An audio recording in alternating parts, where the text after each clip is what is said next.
ये ईंटें निकालो।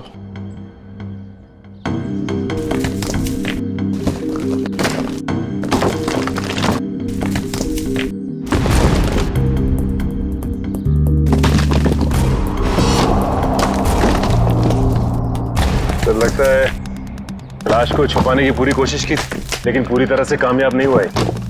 हाँ, छुपाने की तो बहुत कोशिश की है, मगर जरूर कुछ ना कुछ तो भूल गया है वो। कोई ना कोई सुराग तो हमें जरूर मिलेगा। वैसे लाश ज्यादा पुरानी नहीं दिख रही है। एक काम करो, बाहर निकालो इसे आराम से, संभल के।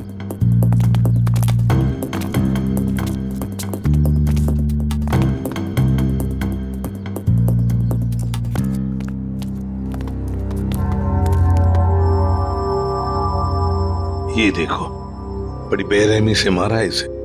सामने से सीधे चाकू घोंप दिया सीने में। हाँ सर, देख के लगता है कि इसे चीखने चिल्लाने का मौका ही नहीं मिला। ये देखो, इसके सिर के पीछे भी चोट है। लगता है जिसने भी ये किया है ना, शायद पीछे से आकर इस रिक्शा वाले के सिर पर पीछे से हमला किया, वार किया। ये बेचारा मुड़ गया हमलावर को देखने के लिए, तो सामने से चाकू घोंप दिया।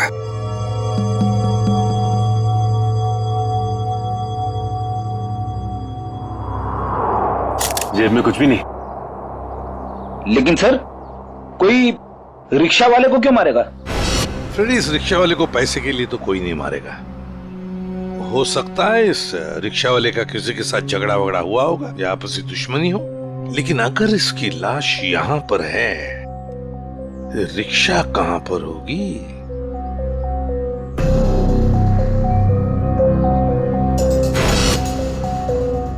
सर?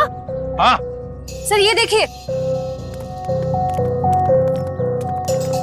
सर, ये खून की बूंदें और घसीटने के निशान हैं।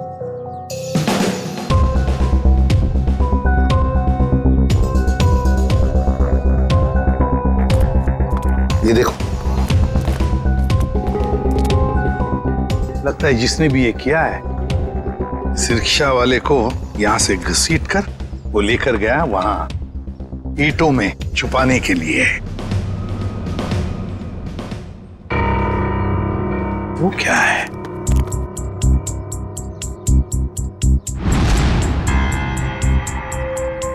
किसी आदमी की घड़ी? अरे ये तो काफी महंगी घड़ी है। शायद रिक्शा वाले की होगी। नहीं फ्रेडी, ये इस रिक्शा वाले की घड़ी नहीं लगती।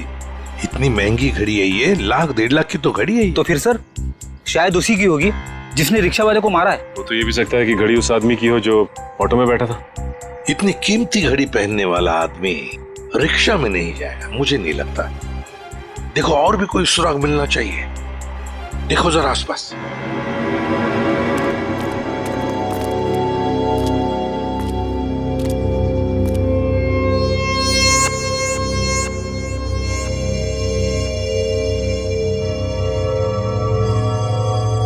अरे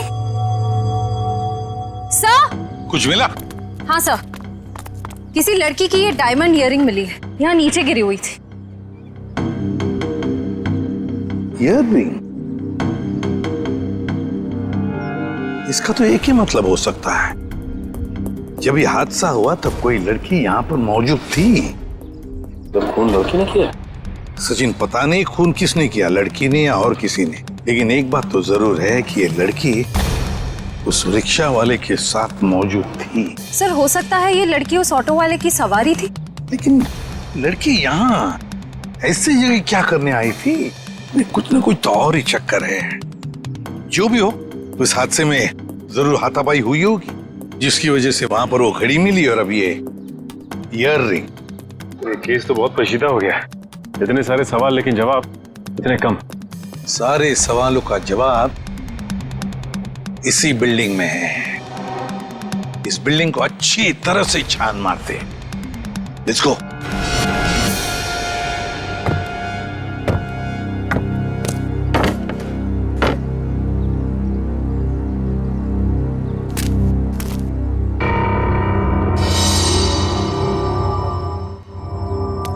सर, हाँ सचिन,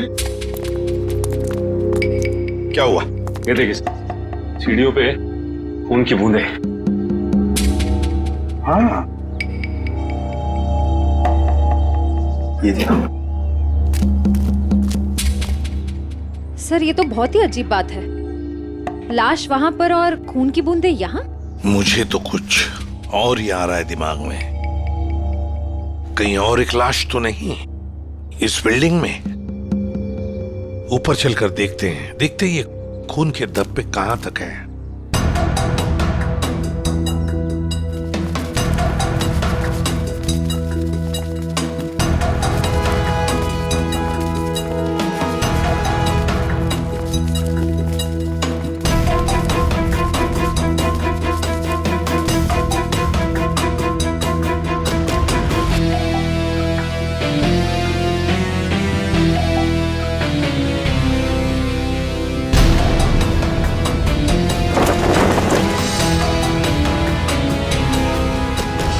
भाई साहब, मैं तो कहता हूँ अभय और विशाखा एक दूसरे के लिए बिल्कुल सही है। दोनों के ख्यालात मिलते जुलते हैं, दोनों का स्वभाव एक है, और वैसे एक साथ स्कूल में पढ़ चुके हैं।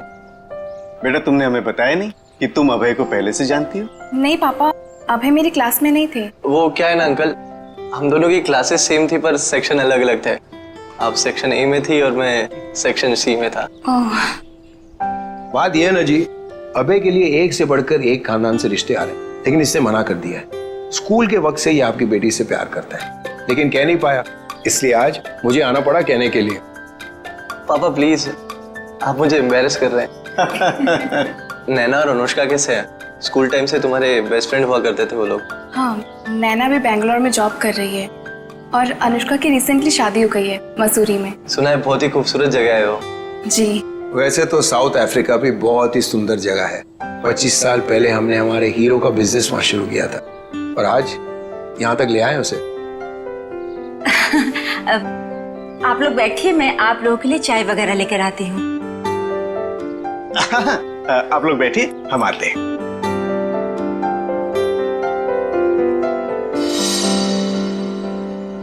क्या बात है सरिता, क्या हुआ? देखिए, लड़का और परिवार तो मुझे अच्छे लग रहे हैं, लेकिन एक बार आप साफ साफ पूछ लीजिए, लेन देन की जो भी बात है। सरिता, क्यों चिंता करती हो? देखो, मुझे नहीं लगता कि धीरेन्द्र जी की कोई मांग है, और अगर होगी भी तो हम मांग पूरी कर देंगे ना। देखो सरिता, मेरी पेंशन है, तुम्हारे जेवर है, और अगर जरूरत पड़ी तो हम ये मकान बेच देंगे। आखिर हमारी एक ही बेटी है। ओफो, आप एक बार पूछ तो लीजिए ना, कहीं कोई बड़ी मांग रख दी तो। फिर तो ये रिश्ता नहीं हो पाएगा। खैर, अपनी किस्मत है, देखते हैं। चलो लीजिए भाई साहब। ये सब लाने की क्या जरूरत थी? इतनी तकलीफ क्यों की आपने? अरे क्या कहते हैं भाई साहब, ये तो कुछ भी नहीं है, ये तो आपको लेना ही पड़ेगा। चाय लीजिए। ये लो बेटे।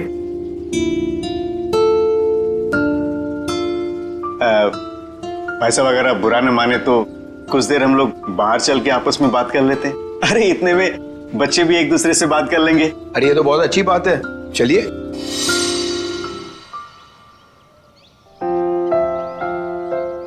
भाई साहब, आपका बेटा हमें बहुत पसंद है। मुझे भी बिल्कुल विशाखा जैसी बहू चाहिए थी। अगर विशाखा अभय को पसंद उसकी करे, फिक्र आप मत कीजिए, हमारी मंजूरी में ही उसके यहाँ है। ये तो बड़ी अच्छी बात है, तो मैं बात पक्की समझूं? जी जरूर। धीरेन्द्र जी, अगर आपकी कोई मांग हो तो आप मुझे। ये कैसी बात कर ली आप लोगों ने? अरे भाई, भगवान का दिया हुआ सब कुछ है हमारे पास। आपकी बेटी सिर्फ 2 जोड़ी कपड़ों में चाहिए, ये आप कर पाएंगे या नहीं? मुझे समझ में नहीं आता कि मैं आपका ये कर्ज कैसे चुका पाऊंगा। लेकिन हमारी एक शर्त है। शर्त? ये शादी 2 दिनों में हो जानी चाहिए।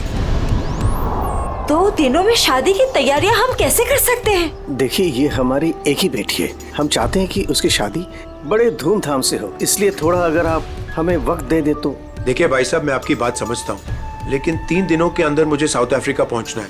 सिर्फ मेरे बेटे की वजह से मैं अपना पूरा कारोबार छोड़ के आया हूँ। अगर आप ये नहीं कर पाओगे तो ये रिश्ता नहीं होगा। हाँ? सोच लो आप लोग।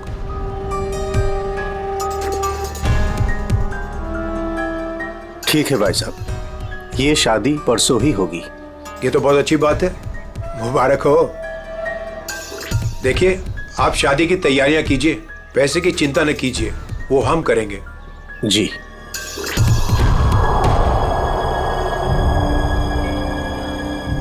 कैसे? तुम चिंता मत करो सरिता, भगवान की जो मर्जी है वही होगा। चलो शादी की तैयारी करते हैं।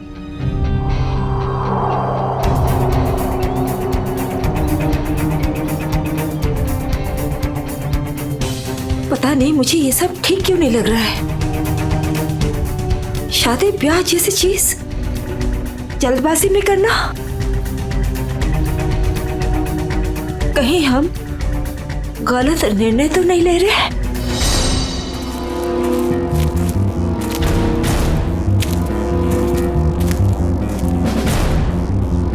सर, इस लड़की का चेहरा तो पूरी तरह से बिगड़ चुका है।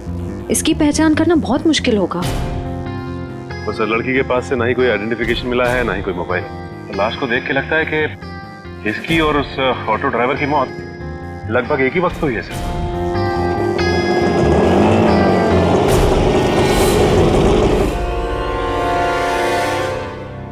सर, ये लावारिश रिक्शा यहाँ से थोड़ी दूर पे खड़ी हुई थी, लोगों ने मुझे बताया। और सर, ये रहे रिक्शा के पेपर्स। वो लाश इसी रिक्शा ड्राइवर की थी, चमन नाम था उसका। और सर, ये फोटो भी लगी उसकी। हाँ, चमन खुद मालिक था इस रिक्शा का। और कुछ मिला? हाँ सर, मोबाइल मिला है सर, लेकिन सर बैटरी डाउन है इसकी। ठीक है, कोई बात नहीं, इसमें से हमें बहुत कुछ इंफॉर्मेशन मिल सकती है।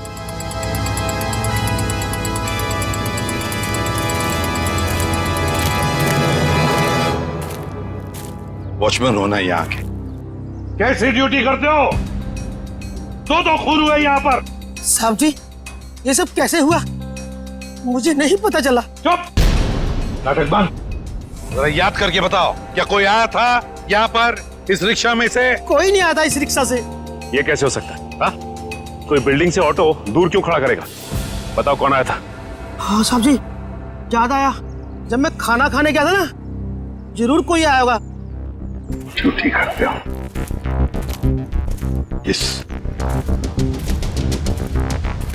इस चमन की पूरी कुंडली निकालो। हाँ अभिजीत। सर, वो ऑटो वाले के फोन की डिटेल मिल गई है सर। ये 11 बजे के करीब ममता नगर से निकला और 11:30 बजे जेल स्टेशन पे पहुंच गया। ये MG road under construction building पे कब पहुंचा? सर 12:30 बजे। जेल स्टेशन से सवारी लेने के बाद 12:40 पे उस जगह पे मिला था जहां पे वो ऑटो खड़ा मिला था। मतलब जेल स्टेशन से उसने सवारी उठाई, तो फिर अभिजीत उस वक्त दो मोबाइल फोन होंगे उस रिक्शा में, एक रिक्शा वाले का और शायद इस सवारी का भी। हाँ सर, मोबाइल कंपनी वालों ने बताया कि रिक्शे वाले के मोबाइल के साथ साथ एक और मोबाइल ट्रैवल कर रहा था। जयवंती और पेटी लगे हैं उसका डिटेल निकालने में। चलो अच्छा। अब देखना यह है कि सर वो सवारी विक्टिम थी या मुजरिम। सर, हाँ सर, वो जो ऑटो की सवारी का मोबाइल नंबर था वो दिल्ली का नंबर है और किसी करिश्मा के नाम पे रजिस्टर्ड है। दिल्ली? अच्छा, इस करिश्मा के बारे में और कुछ पता चला? नहीं सर, और कुछ डिटेल्स तो अभी पता नहीं चल पाए हैं। ये तो पता चला होगा कि उसने आखिरी कॉल किसको किया।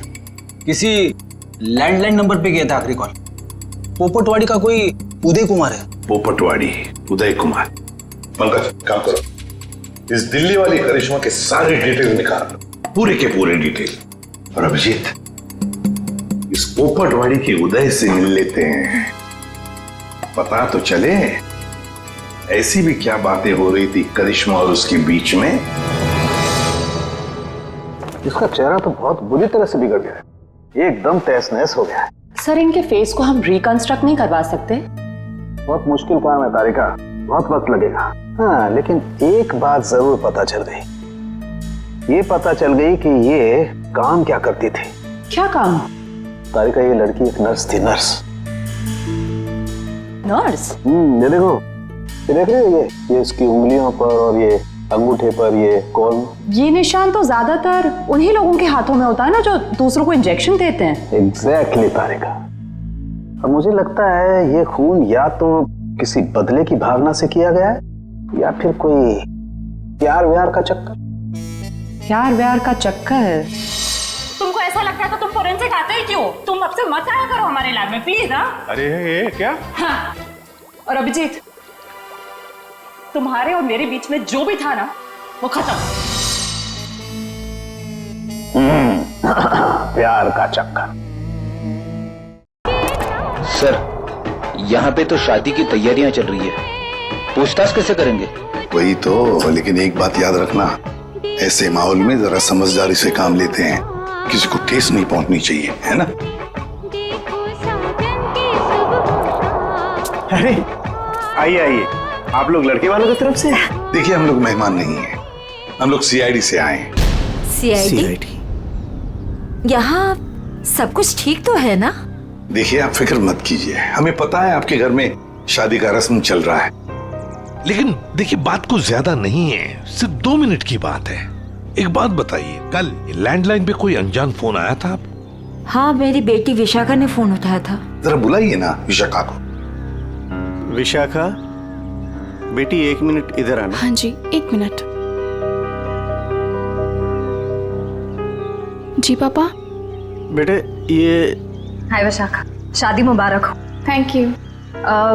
हम सीआईडी से हैं, मैं इंस्पेक्टर श्रेया। कल सुबह 10 बजे लैंडलाइन पे एक कॉल आया था। जी आया था। किसका फोन था? किसी करिश्मा का फोन था, बट मैं उसे नहीं जानती। अगर तुम उस लड़की को नहीं जानती हो तो उसने तुम्हें क्यों कॉल की? दरअसल वो मुझसे मिलना चाहती थी, पर मैंने उसे मना कर दिया। तुम तो कह रहे हो तुम उसे जानती तक नहीं, फिर भी वो तुमसे बात करना चाहती थी। कोई ना कोई तो वजह जरूर होगी, हैं? बताओ। शायद वो मेरी शादी के बारे में कुछ बात करना चाहती थी। क्या क्या बात करना चाहती थी? कुछ बताया उसने? जी, तब तक तो मुझे भी नहीं पता था कि मेरी शादी होने वाली है। वो शायद मेरी पिछली शादी के बारे में बात करना चाहती थी। मतलब विशाखा, तुम्हारी पहले भी एक शादी तय हो चुकी थी जो टूट चुकी है। देखिए प्लीज, अगर इस बारे में इस वक्त बात न करें तो अच्छा होगा। बड़ी मुश्किल से उस सदमे से ये उभर पाई है। प्लीज। पापा, इट्स ओके, मुझे उस बात से कोई फर्क नहीं पड़ता है। पर आप इस फोन कॉल के बारे में मुझसे इतने सवाल क्यों पूछ रहे हैं? दरअसल बात यह है कि करिश्मा नाम की उस लड़की का। एक मिनट, मैं समझाता हूँ। देखिए, ये करिश्मा जिसने फोन किया था यहाँ पर, हम उससे मिलना चाहते हैं एक केस के सिलसिले में। ये करिश्मा कोई मुजरिम है क्या? क्या इसने कोई जुल्म किया है और ये मुझसे क्यों बात करना चाहती है? देखो, करिश्मा मुजरिम है या नहीं ये अब तक तय नहीं हुआ है।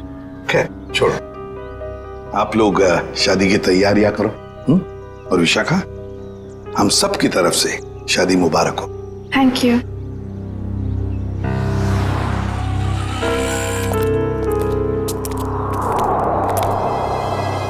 हेलो, सुनो, सब गड़बड़ हो गया है यहाँ।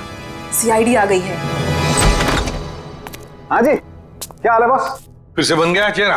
अरे चेहरा बनने में टाइम लगता है ना यार। और कितना टाइम चाहिए तुझे? मैं बोल रहा था तारिका, प्रद्युमन जैसे ही मेरी शक्ल देखेगा पीछे पड़ जाएगा। कितना टाइम लेगा चेहरा बनाने में? यार इतना सा काम है सारुण के। वैसे एक बात बताओ, आप लोगों को वाकई कुछ पता नहीं चला उस लड़की के बारे में? हमें इतना तो पता चल चुका है कि उस लड़की का नाम करिश्मा है और वो दिल्ली की रहने वाली थी। और अगर मैं ये बताऊं कि करिश्मा एक नर्स थी तो? सर, उस करिश्मा के बारे में नई बात पता चली सर। क्या? वो दिल्ली में 10 स्टार हॉस्पिटल में नर्स है। लो, ये बात अब बता रहे हैं, मैं कब की बता चुका ये बात। 10 स्टार हॉस्पिटल दिल्ली। वाह यार अभय, बड़ी सुंदर दुल्हन मिली है तुझे, सच्ची। पता नहीं कहाँ से किस्मत लिखा के लाया है। अरे वो कहते हैं ना, लंगूर के हाथ में अंगूर। एग्जैक्टली।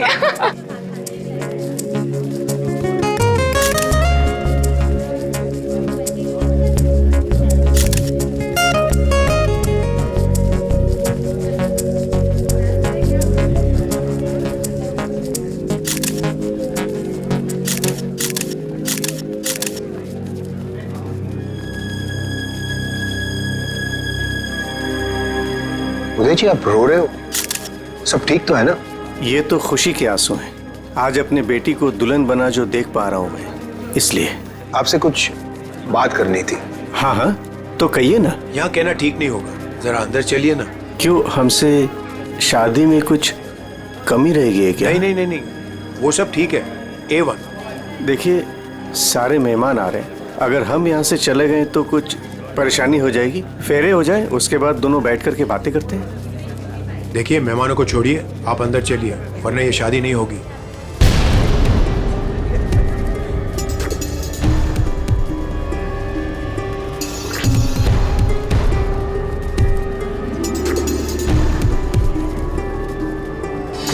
आइए उदय जी।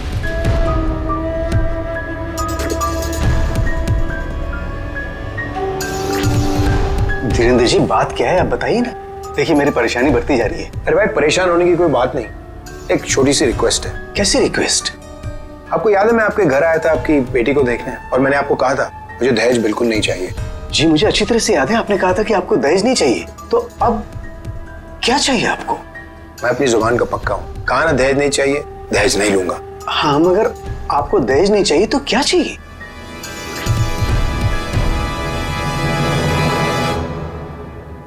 Kidney kidney kidney.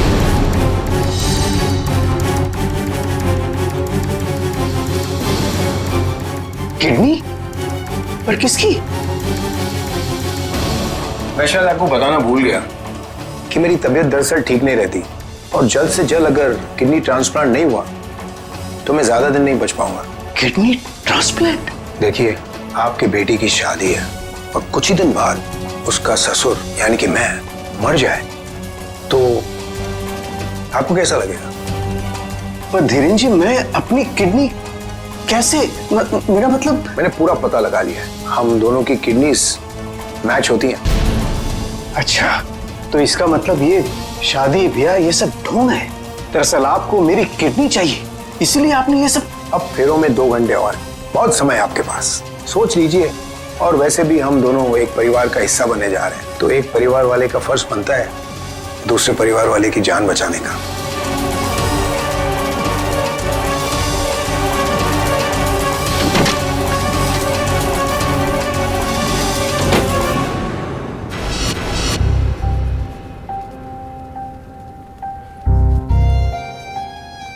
आपको दहेज नहीं चाहिए तो क्या चाहिए?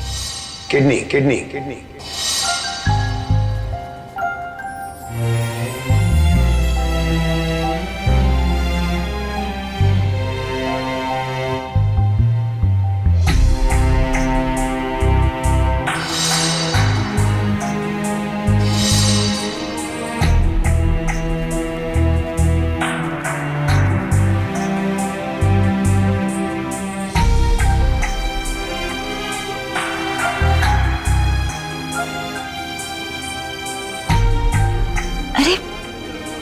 चले गए थे आप? कुमार साहब आए हैं अपनी पत्नी के साथ, वो आपको ढूंढ रहे थे।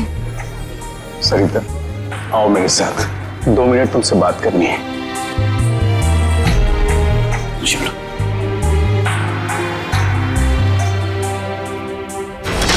आओ सरिता। क्या हुआ मुझे बताएंगे भी? सरिता दरवाजा बंद कर दो, बताता हूं।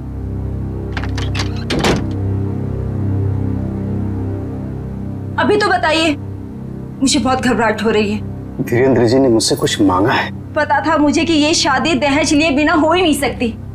वैसे कितने पैसे मांगे हैं उन्होंने? नहीं, उन्होंने मुझसे पैसे नहीं मांगे। तो फिर? सरिता, उन्होंने मुझसे मेरी किडनी मांगी है। किडनी? हाँ सरिता।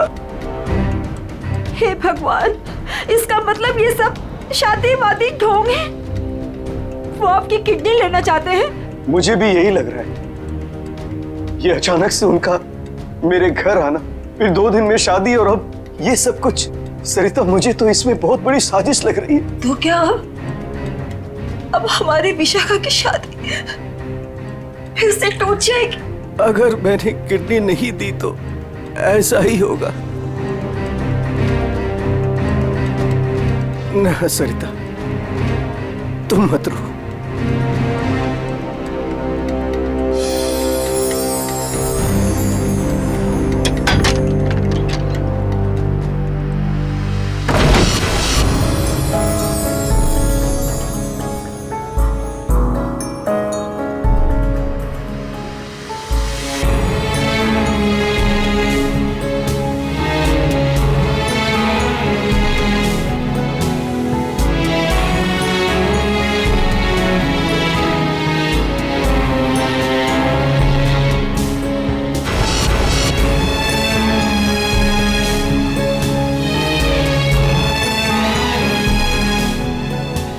सारे मेहमान आ चुके हैं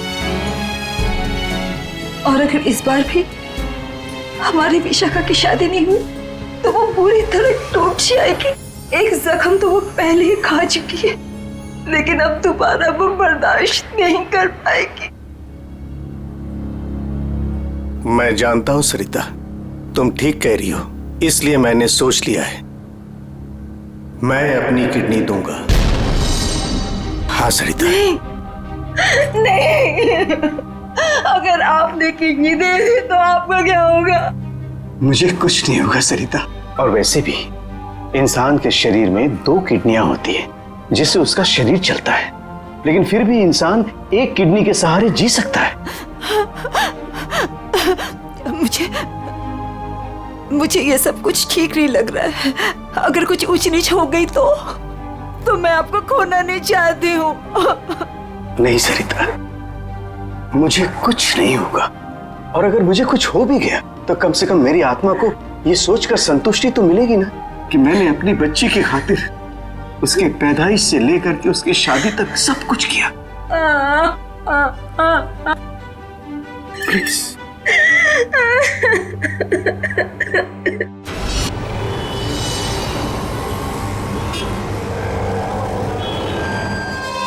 हेलो सर, मैं अनुज, इस हॉस्पिटल का डीन। करिश्मा की मौत की खबर सुनकर आई एम शॉक्ड। वो बहुत ही काबिल नर्स थी। वैसे डॉक्टर साहब एक बात समझ में नहीं आ रही है, ये करिश्मा ने अचानक से छुट्टी क्यों ली और फिर यहाँ से मुंबई चली गई? कोई खास वजह थी क्या छुट्टी लेने? उसने छुट्टी ली और यहाँ से चली गई। अब यहाँ से जाने के बाद वो कहाँ गई, किस लिए गई, इसके बारे में हमें कुछ नहीं पता। देखिए, हम लोग करिश्मा के घर गए थे, लेकिन वहाँ से कोई ज्यादा जानकारी मिली नहीं है। क्या आप बता सकते हैं कि यहाँ पे करिश्मा को कोई सामान वगैरह पड़ा है? आप चाहें तो करिश्मा का लॉकर देख सकते हैं। जी हाँ, जरा दिखाइए लॉकर। आइए। चलिए। अरे सर, इस लॉकर को देखकर मुझे मेरी नानी की अलमारी याद आ गई। वो भी अपना सारा सामान ऐसे ही ठूस ठूस के रखती थी। सर, ये तो किसी मरीज की मेडिकल रिपोर्ट है।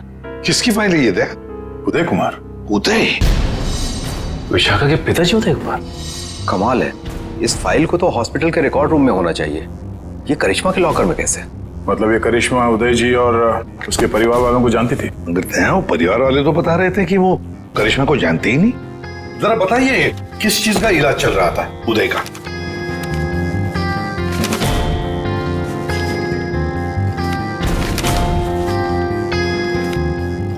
क्या डॉक्टर साहब, आपके चेहरे का रंग उड़ा हुआ क्यों है? उदय जी को फूड पॉइजनिंग थी और उनके सारे टेस्ट किडनी के करवाए गए हैं। क्या? बताइए। यार ये क्या चक्कर है? नहीं दया, कुछ न कुछ तो गड़बड़ जरूर है, कुछ न कुछ तो गड़बड़ है।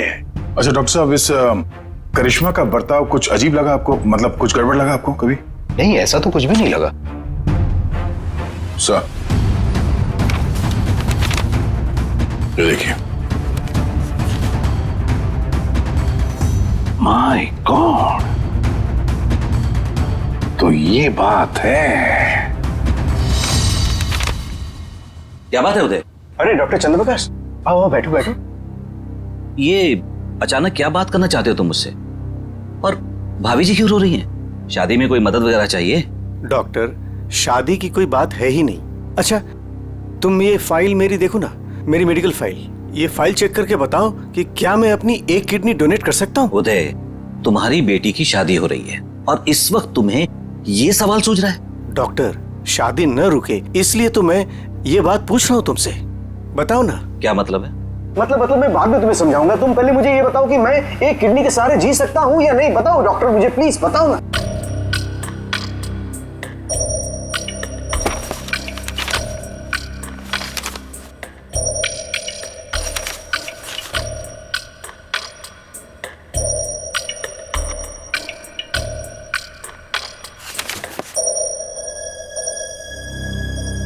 डॉक्टर, रिपोर्ट ठीक तो है ना? क्या हुआ चंद्रप्रकाश, बताओ ना कुछ मुझे। क्या किडनी देना जरूरी है? बस तुम इतना ये समझ लो कि किसी के जिंदगी और मौत का सवाल है। देखो, अगर मैंने किडनी डोनेट नहीं की ना तो मेरी बेटी की शादी रुक जाएगी। देखो उदय, तुम्हारी ये किडनी पहले से ही खराब है। क्या? सरिता, मुझे तो आज तक ये प्रॉब्लम कभी महसूस ही नहीं हुआ। कैसे किडनी फेलियर हो सकता है? क्योंकि उदय, तुम्हारी बॉडी दूसरी किडनी से फंक्शन कर रही है। आई एम सॉरी, अगर तुमने ये दूसरी किडनी भी डोनेट कर दी तो क्या? तो तुम्हारा बचना नामुमकिन है। किडनी डोनेट करने के लिए तुम मेडिकली फिट नहीं हो। देखो, ऐसा मत कहो डॉक्टर, मुझे ये किडनी दान करनी ही पड़ेगी किसी भी हालत में। डॉक्टर प्लीज जरा चेक करके बताओ, कोई तो रास्ता निकालो। देखो उदय, फाइनल डिसीजन मैं नई रिपोर्ट के आने के बाद ही दे पाऊंगा, लेकिन इस रिपोर्ट के मुताबिक किडनी डोनेट करना मतलब मौत को दावत देने जैसा है।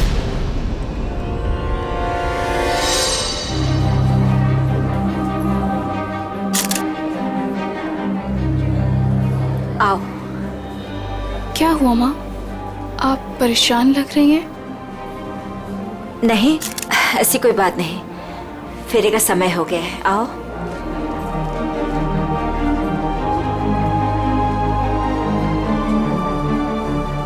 अरे उदय जी, आप ही को ढूंढ रहा था। फेरे लगवाएं या फिर मैं बारात वापस? जी नहीं, बारात वापस ले जाने की नौबत नहीं आएगी। मुझे पता था, आप बड़े समझदार इंसान हो, सही डिसीजन लिया। और वैसे आप अपनी बेटी को इतना प्यार जो करते हो, आइए। यकीन नहीं आ रहा है दया, शादी के नाम पे ऐसी सौदेबाजी।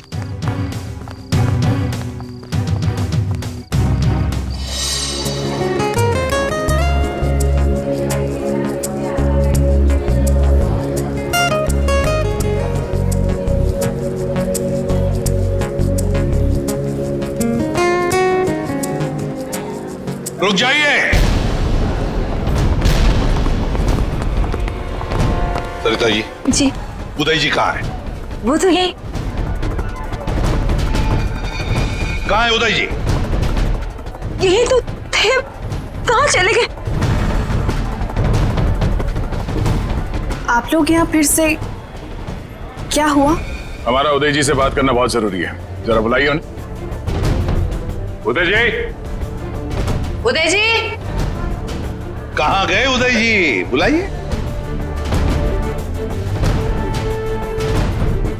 मम्मी, पापा कहाँ चले गए? आपके पापा कहाँ हैं? इसका जवाब अब ये देंगे धीरेन्द्र जी। क्यों धीरेन्द्र जी, जवाब देंगे ना? मुझे कुछ नहीं पता।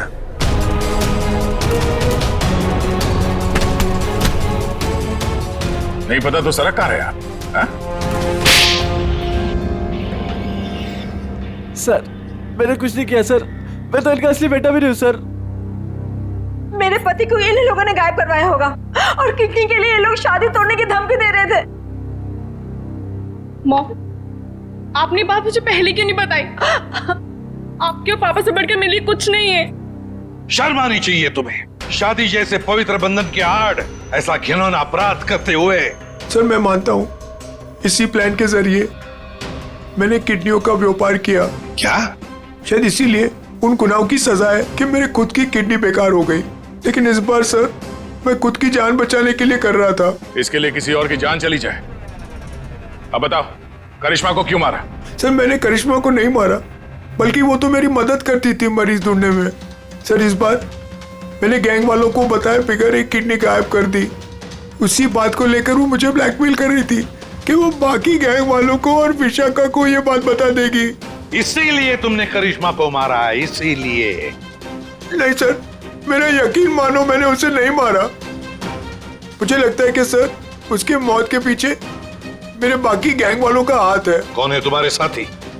कहाँ लेकर गए उदय को? किडनी निकलवाने। ऑपरेशन शायद शुरू भी हो गया होगा। कहाँ हो रहा है ये किडनी निकालने का ऑपरेशन?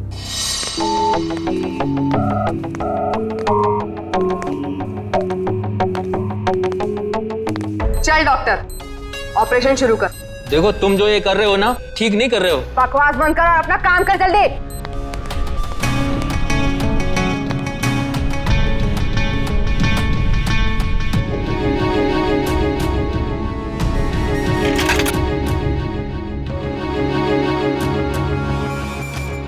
जल्दी करना।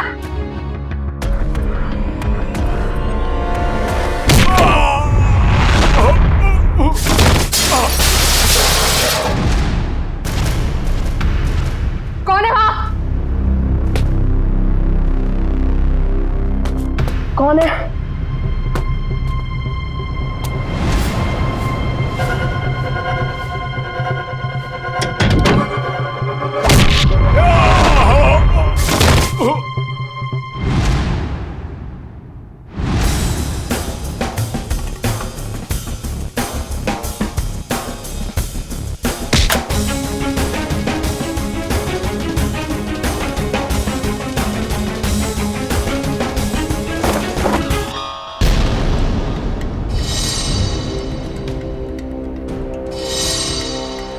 अपने जुर्म का इनाम तो लेती जाओ।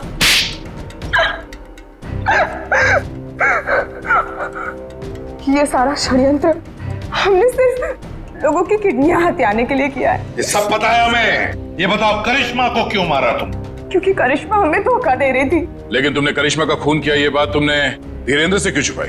ताकि जब धीरेन्द्र किडनी ट्रांसप्लांट के लिए ऑपरेशन थिएटर में आए तो वहां उसे आराम से मार सके, ताकि वो खून ना लगकर एक हादसा लगे।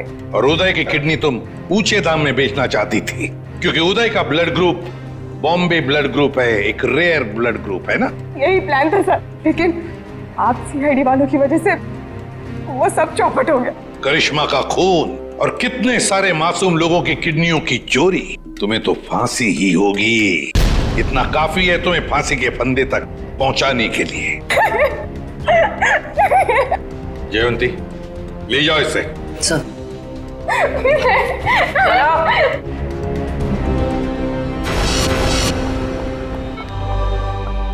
कैसे आप? तबीयत कैसी है आपकी? पापा ठीक तो है आप? सरिता, विशाखा बेटी, तुम लोग रो क्यों रहे हो? क्या हुआ मुझे? मैं आपसे कभी बात नहीं करूंगी। आपको क्या लगा मेरी शादी आपकी जिंदगी से ज्यादा जरूरी है? ऐसी कोई बात नहीं। दरअसल मैं और सरिता, हम तो सिर्फ तुम्हारी खुशी चाहते हैं बेटे। मेरी खुशी आपसे है, आपसे है। माना बाकी लड़कियों की तरह मेरा भी सपना है कि मेरा भी एक अच्छा पति हो, लेकिन वो पति मुझे अपने पिता की कीमत पर बिल्कुल नहीं चाहिए। देखा उदय जी, आपकी बेटी विशाखा कितनी समझदार है, सियानी है और सही बोल रही है। एक बात हमेशा ध्यान में रखना, बेटी घर का सम्मान होती है, सुख होती है, खुशी होती है। उसके हाथ पीले करना तो सौभाग्य की बात होती है, लेकिन उसके लिए माता पिता को अपनी जान दांव पर लगाने की कोई जरूरत नहीं। एसीपी साहब, मैं आपसे वादा करता हूं, चाहे कुछ भी हो जाए, मगर मैं इंतजार करूंगा। अब की बार मैं अपनी बेटी का हाथ सिर्फ उसी को दूंगा जो इसके लायक हो।